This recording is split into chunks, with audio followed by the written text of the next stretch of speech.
ये चेहरे वाली जो बात सज्जन कह रहे हैं, ये चुनौती होगी क्या विनोद जी कि अगर इंडिया गठबंधन एक चेहरा रखता, एक ये नैरेटिव भी आया चुनाव के बाद कि इंडिया गठबंधन अगर अपने चेहरे के साथ चुनाव में उतरता तो इस बार की जमीनी सच्चाई को देखते हुए नतीजा हो सकता है थोड़ा बेहतर होता, तो गुजरात में ये चेहरे की दौड़ भी राहुल गांधी के लिए चुनौती होगी क्या? देखिए, मैं जो कहने वाला हूं शायद वो डिबेटेबल बात है जी कि मैं कभी भी किसी एक इलेक्शन को दूसरे इलेक्शन के लिए कॉन्टेक्स्ट नहीं मानता। अभी हाल ही में हमने इंग्लैंड में इलेक्शन होते हुए देखे हैं और उसमें इतनी बड़ी बहुमत से लेबर पार्टी जीती है और इतने बड़े बड़े उन्होंने जो वोट गैप्स हैं उनको लांधा है। जब मूड बन जाए, अब देखिए दो तीन बातें समझिए। एक तो अब चूंकि हम इंग्लैंड की बात कर रहे हैं तो जिस तरह से विंस्टन चर्चिल ने कहा था कि भारत टूट जाएगा, इंडिया टूट जाएगा, इंडिया टूटा नहीं।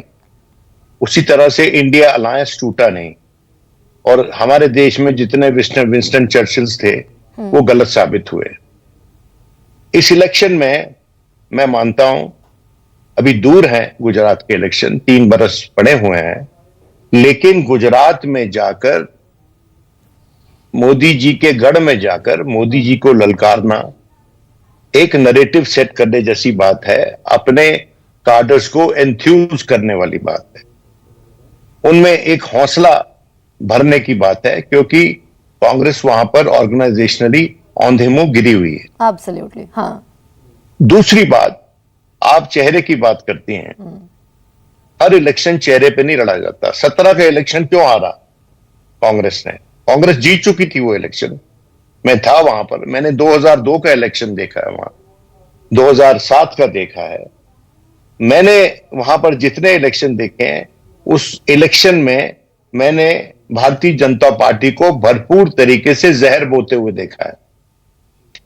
अब वो जहर शायद भारतीय जनता पार्टी ना बो पाए, क्योंकि जिस तरह से एक बड़े अखबार ने हेडलाइन दी थी कि Bharat the real India has defeated Modi, और उसको डिपेंडेंट कर दिया है उन पॉलिटिकल पार्टीज पे जो कि अकलियतों के वोट चाहती हैं, अकलियतों के साथ हैं।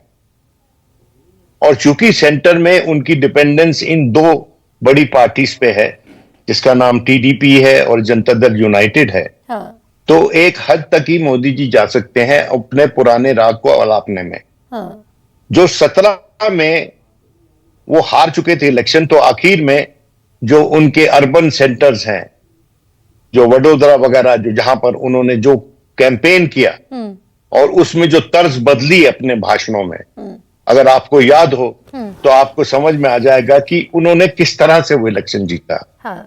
और वो इलेक्शन, अगर वो इलेक्शन किसी ऐसे निजाम के तत्वावधान में होता जिसने कि एक समय पे, लेकिन विनोद मैं थोड़ा सा इंटरवीन कर रही हूं आपको। आपने कहा कि जिस तर्ज पर चुनाव लड़ती आई बीजेपी, उस तर्ज पर चुनाव नहीं लड़ पाएगी क्योंकि चंद्रबाबू नायडू साथ खड़े, नीतीश कुमार साथ खड़े।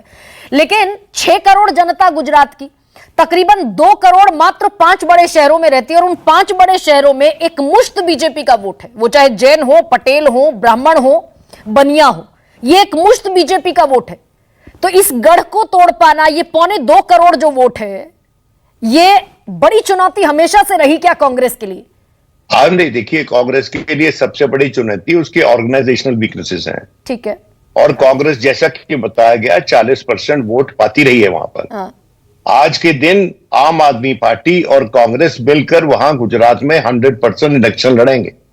अच्छा। वो एक दूसरे को, देखिए अगर वो नहीं लड़ेंगे तो it will be a war of attrition which will hurt both. दोनों आहत होंगे उसमें और उनको इस बात का साफ साफ पता है। मुझे लोग कह रहे हैं कि हरियाणा में इनका ताउन नहीं होगा, हो सकता है ना हो, लेकिन मुझे लगता है कि थोड़े से ग्लिमर ऑफ होप है कि हरियाणा में इनकी हो सकती है सीट एडजस्टमेंट, लेकिन देखते हैं क्या होता है। तो ये आप ये बहुत बड़ी बात कह रहे हैं सर। 3 साल पहले आप ये प्रिडिक्ट कर रहे हैं कि अरविंद केजरीवाल अपना सीधे सीधे कांग्रेस का विकल्प बनने का विकल्प छोड़ते हुए कांग्रेस के साथ चुनाव लड़ेंगे।